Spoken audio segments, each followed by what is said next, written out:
jadi saya di sini sebagai konselor ya Mbak. Baik, Mbak Fariza dari mana? Kebetulan saya pulang kuliah Kalau boleh tahu Mbak Fariza kuliahnya di mana Mbak? di Unila Ibu.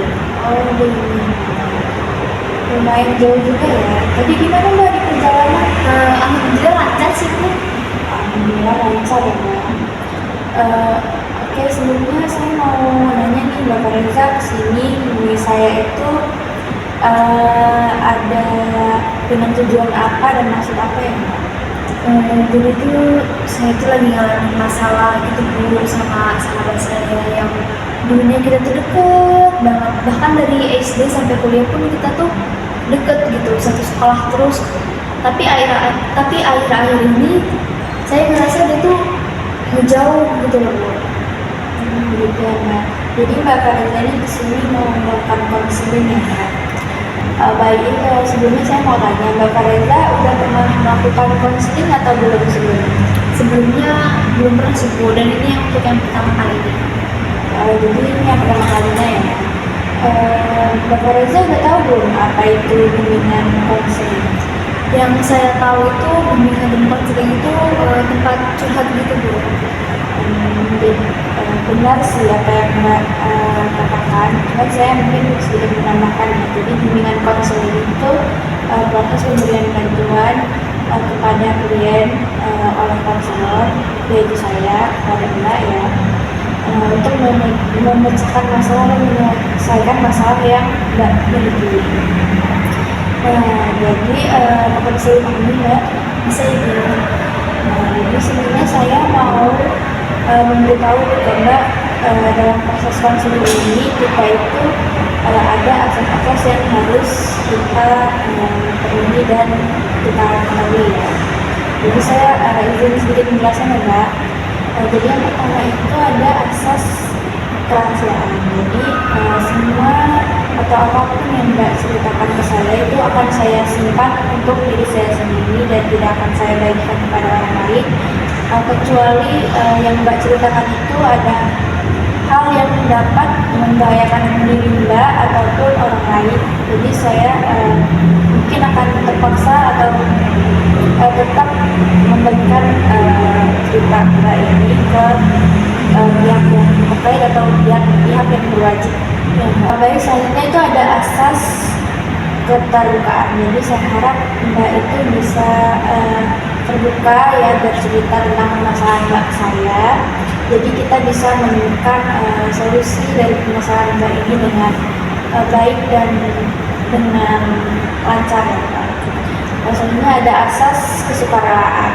Jadi Mbak Fariza itu datang menemui saya atas kemauan dan tanpa paksaan dari orang lain ya Mbak.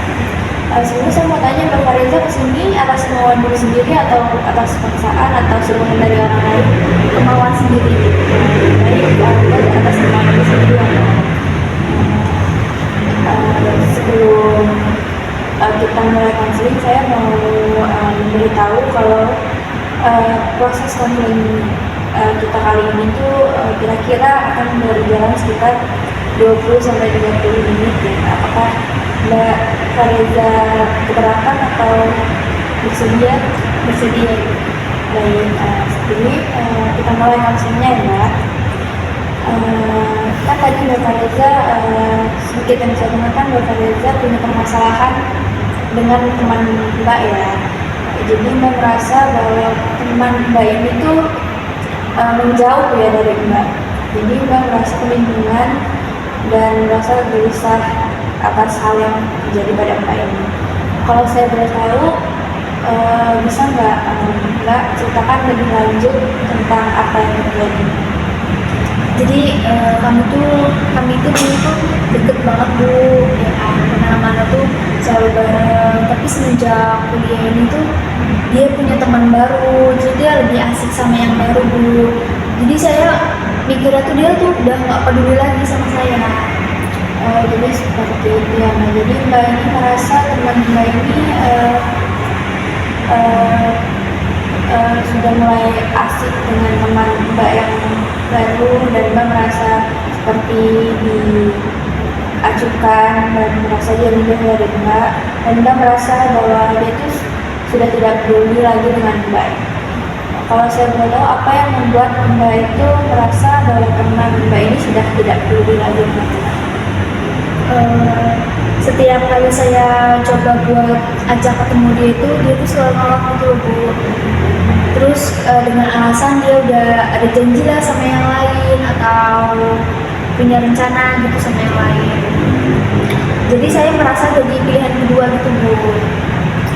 Begitu, jadi Mbak merasa teman Mbak ini menghindari Mbak, dan Mbak karena itu Mbak jadi merasa juga jadi second choice ya, karena dia memberikan alasan sudah punya janji dengan orang lain gitu ya Mbak. Dan oleh karena itu Mbak jadi merasa makin kebingungan dan makin gelisah mungkin ya Mbak. Dengan perasaan kebingungan dan kecemasan Mbak ini tuh Mbak sudah mencoba nggak sih membicarakan perasaan Mbak ini ke dia? Belum sih, Bu. Saya mau coba tapi saya tuh takut gitu, takut dia kecewa atau takut dia marah. Dan saya juga nggak mau hubungan kita ini jadi buruk gitu.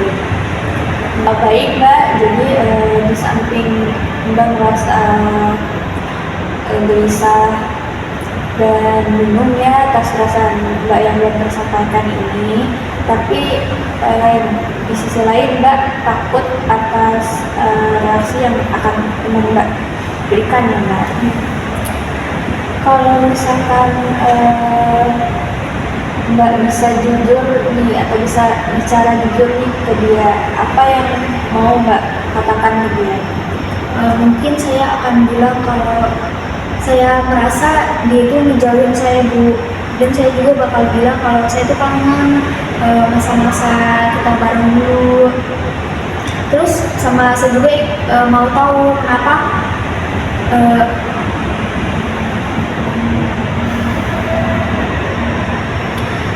saya juga mau tahu gitu loh, Bu.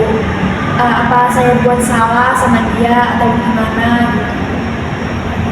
Baik Mbak, dengan hal-hal yang tadi itu Mbak ingin sampaikan dia itu sudah sangat hal-hal yang sangat penting yang memang harus Mbak sampaikan ke dia ya, dengan perkataan yang jujur, terbuka, dan Mbak tanpa memojokkan dia.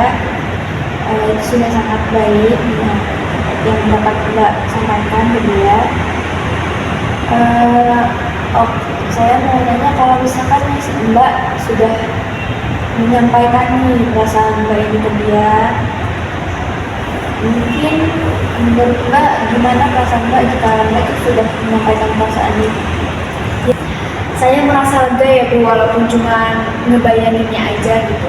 Tapi di sisi lain pun saya tuh masih takut akan respon dia loh, Bu. Takut respon dia yang negatif. Terus tapi saya pikir setidaknya saya sudah mencoba gitu untuk komunikasi lebih baik gitu. Ya, itu sudah sangat baik ya Mbak. Di samping Mbak sudah berusaha untuk menyelesaikan permasalahan ini, untuk memperbaiki hubungan Mbak dengan teman Mbak ya. Untuk kan Mbak mau berbicara nih sama teman Mbak ini kan, mungkin menurut Mbak apa sih langkah yang bisa atau mau Mbak lakukan untuk mulai berbicara gitu dengan dia? Mungkin saya akan ajak dia bicara santai, Bu. Terus saya juga bilang kalau saya ini merasa dia tuh ngejauhin saya gitu. Ada faktor apa gitu. Baik, jadi Mbak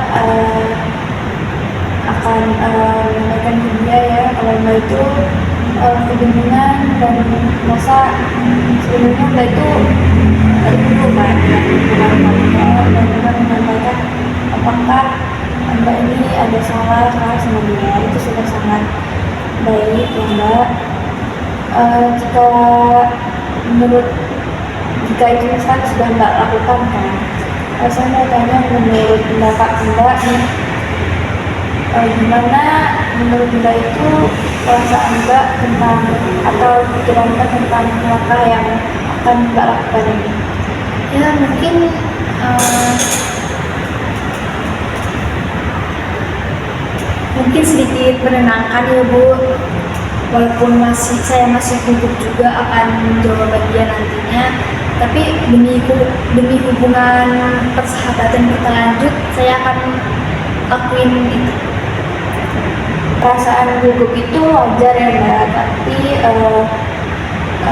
saya bangga sama Mbak karena Mbak tetap berani melangkah maju untuk menyelesaikan permasalahan Mbak ini sama teman Mbak ya.